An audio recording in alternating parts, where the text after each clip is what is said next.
एक top level का चोर कितना शातिर हो सकता है। उसने बस हल्के से उस आदमी के कंधे पर हाथ मारा और जैसे ही पलटकर आगे बढ़ा, करोड़ों की टिकट चुरा ली। इसके बाद वो बिल्कुल बेफिक्र अंदाज में नीलामी स्थल की सुरक्षा जांच से भी निकल गया। एक टॉप लेवल चोर होने के नाते उसकी नजर में साधारण चीजों की कोई कीमत नहीं थी। इस बार उसका निशाना थी 40 करोड़ की एक बेशकीमती हीरे की हार। इस दौरान उसका साथी टेक्निकल कंसल्टेंट के भेष में दूसरी तरफ से अंदर घुस गया। उसने आसानी से सुरक्षा व्यवस्था की, चेहरे की पहचान प्रणाली को चकमा दिया और सीधे होटल के बाथरूम में पहुंचा। वहां उसने अपने चेहरे का मेकअप उतारा और फिर बिल्डिंग के फैसिलिटी मैनेजमेंट सिस्टम तक पहुंच गया। उसने सीधे बैक स्टेज मॉनिटर खोला और कंप्यूटर में डेटा केबल लगा दी। अपनी हैकर तकनीक का इस्तेमाल करके उसने क्लाउड से हुआजाई की पहचान संबंधी जानकारी डिलीट कर दी। अब वो बड़े डेटा के जरिए होने वाली फेस ट्रैकिंग से बच सकता था। वो सीधे वीआईपी सीट पर जाकर बैठ गया। उसका रुतबा ऐसा था कि कोई भी उसके असली इरादे को समझ नहीं सकता था। जैसे ही कर्मचारी करोड़ों की कीमत वाली हीरे की हार लेकर आए, हुआजाई ने तुरंत अपना खास मोबाइल निकाला और इंफ्रारेड तकनीक से चुपचाप हार पर एक निशान लगा दिया। फिर उसने इसकी जानकारी अपने साथी के कंप्यूटर से सिंक्रोनाइज कर दी।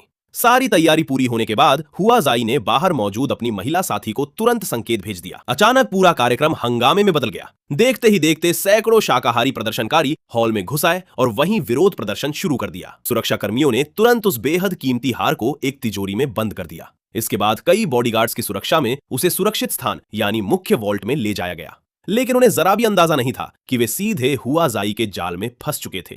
उधर उसके साथियों ने तेजी से अपने सूट उतारे और पहले से तैयार टूल बॉक्स निकाल लिया। सिग्नल लोकेटर की मदद से उन्होंने हार की लोकेशन का पता लगाया। सटीक जगह तय करने के बाद उसने रास्ते में रखी फाइलों को हटाया और टूल बॉक्स से खुद बनाया हुआ हाई फ्रीक्वेंसी वाइब्रेटर निकाला।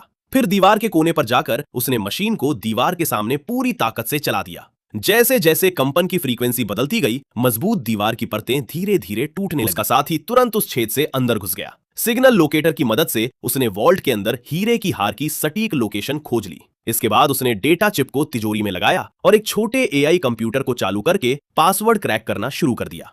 इसी दौरान वहां मौजूद पुलिस अधिकारी को कुछ गड़बड़ महसूस हुई। वो तुरंत वॉल्ट के पास पहुंचा और अधिकारियों से तिजोरी का दरवाजा खोलने को कहा। लेकिन जैसे ही भारी तिजोरी का दरवाजा धीरे धीरे खुला, अंदर का नजारा देखकर सभी हैरान रह गए।